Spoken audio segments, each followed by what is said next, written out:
जय श्री कृष्ण भक्तों में कैलाश पंडित सुपुत्र परम आदरणीय गुरुवर ज्योतिषाचार्य भागवत कथा वाचक पंडित सोहनलाल शर्मा जी, मैं गुरु जी के आदेश से तथा भगवान परशुराम जी के आशीर्वाद से आज भगवान विष्णु के छठे अवतार भगवान श्री कृष्ण के द्वारा अपने सखा पार्थ को अर्जुन को दिए गए श्रीमद् भगवत गीता के ज्ञान के सार को आप सभी को सुनाने के लिए यहाँ उपस्थित हुआ हूँ। भक्तों, श्रीमद् भगवत गीता के 18 अध्याय हैं।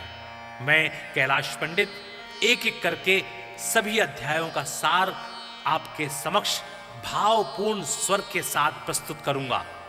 मैं गीता सार को आरंभ करूं उससे पूर्व कृपया आप सभी हमारे इस चैनल को अधिक से अधिक संख्या में शेयर करके सब्सक्राइब कराएं, जिससे सभी सनातन धर्म प्रेमियों के पास ये गीता सार पहुंच जाए और उन्हें धर्म लाभ प्राप्त हो, उनका कल्याण हो। तो बोलिए भगवान श्री कृष्ण की जय। ओम भगवते वासुदेवाय नमः। बोलिए श्री कृष्ण महाराज की जय। प्रिय भक्तों, श्रीमद् भगवत गीता सार का 13वां अध्याय आरंभ करते हैं। श्री कृष्ण भगवान बोले, हे कौन्तेय, यह शरीर क्षेत्र कहलाता है। इसके जानने वालों को क्षेत्रज्ञ कहते हैं। इस संपूर्ण क्षेत्र में क्षेत्रज्ञ मुझे ही जान। क्षेत्र और क्षेत्रज्ञ का जो ज्ञान है, मेरे मत से वही ज्ञान है। यह क्षेत्र कैसे रूप का है, इसमें कौन कौन विकार होते हैं,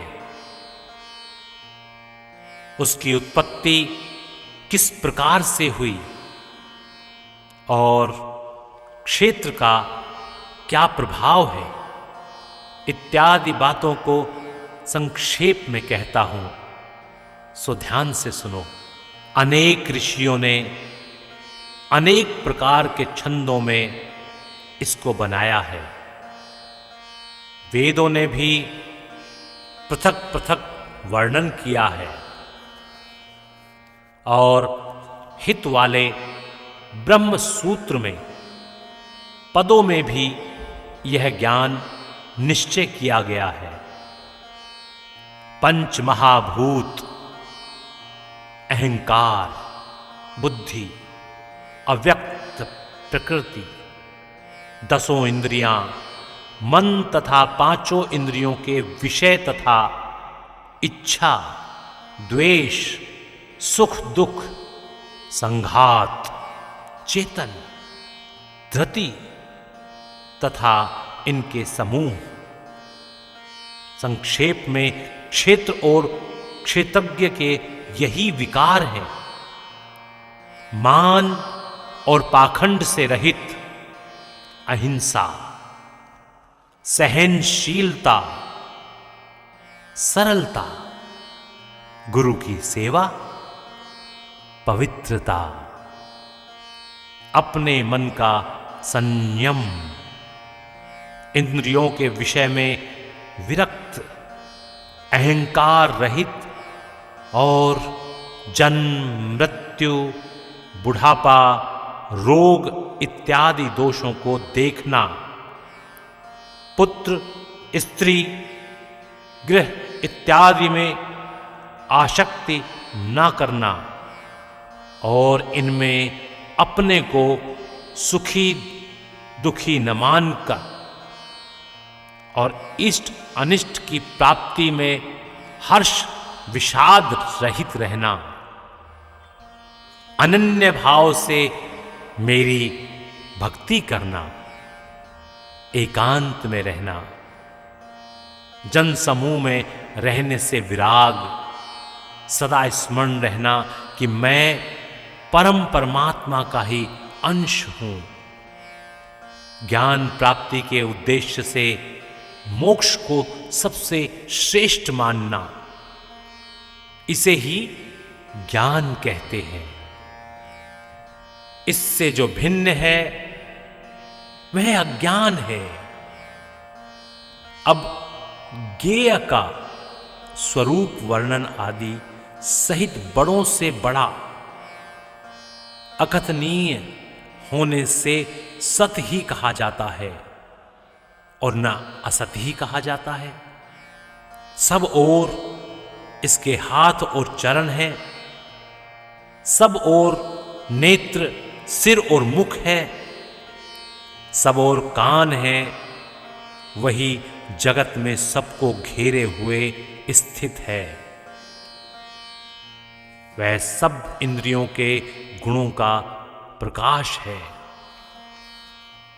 पर उनके कोई इंद्री नहीं है, जिसको किसी से आसक्ति नहीं है।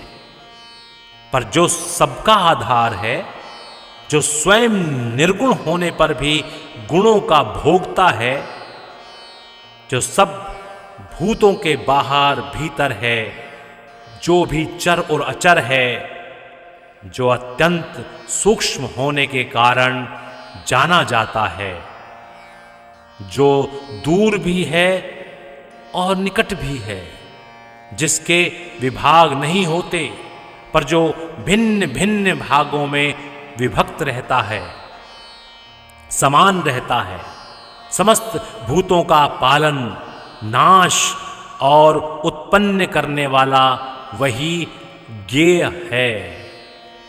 वह अंधकार से परे ज्योतिष्मान पदार्थों को ज्योति देता है।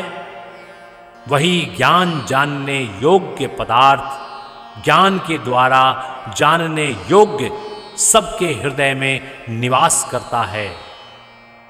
इसी प्रकार क्षेत्र, ज्ञान और ज्ञेय, इसको संक्षेप में कहा है। इसे जानकर मेरा भक्त मेरे पद के योग्य होता है। प्रकृति और पुरुष दोनों ही अनादि हैं। विकारों और गुणों की उत्पत्ति प्रकृति से ही हुई है। कार्य और कारण को प्रकृति उत्पन्न करती है। पुरुष तो सुख और दुख का भोगता है।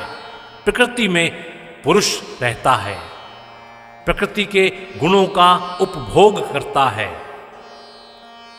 तदनुसार उत्तम तथा अधम योनि में जन्म लेता है। इस देह में उसे उपदृष्टा, अनुमंता, भर्ता, भोक्ता, महेश्वर, परमात्मा और परम पुरुष कहते हैं। इस प्रकार के गुणों के साथ प्रकृति और पुरुष को जो जानता है, उसका रहन सहन चाहे जैसा हो, पुनः जन्म नहीं होता। कोई ध्यान से, कोई सांख्य योग से और कोई कर्म योग के द्वारा अपने को आत्मा में देखता है, परंतु कोई तो इस प्रकार से न जानते हुए भी दूसरों से सुनकर ध्यान करते हैं और श्रद्धा से सुनकर वे भी मृत्यु के पार चले जाते हैं। हे अर्जुन, स्थावर या जंगम सब प्राणी क्षेत्र और क्षेत्रज्ञ के संयोग से ही होते हैं। परमेश्वर सब भूतों में समान रूप से ही है। भूतों के नष्ट होने पर भी उनका नाश नहीं होता। इस भांति जो देखता है वही देवता है। सब में समान रूप से स्थिति परमेश्वर को देखता हुआ जो अपनी आत्मा का नाश नहीं करता, वह उत्तम गति प्राप्त करता है। जो यह देखता है कि प्रकृति द्वारा सब कर्म होते हैं और आत्मा अकर्ता है, वही मानो देवता है। जब वह भिन्न भिन्न भूतों को परमेश्वर के बीच एक रूप देखता है और उसी से उनका विस्तार देखता है, तब वह ब्रह्म को प्राप्त होता है। हे कौन्तेय, अनादि और निर्गुण होने से परमेश्वर अव्यय है।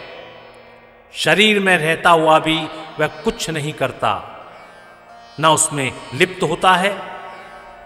जैसे आकाश सर्वत्र व्याप्त होने पर भी किसी से मिलता नहीं, उसी भांति देह में सर्वत्र व्याप्त यह आत्मा भी इसमें लिप्त नहीं होती।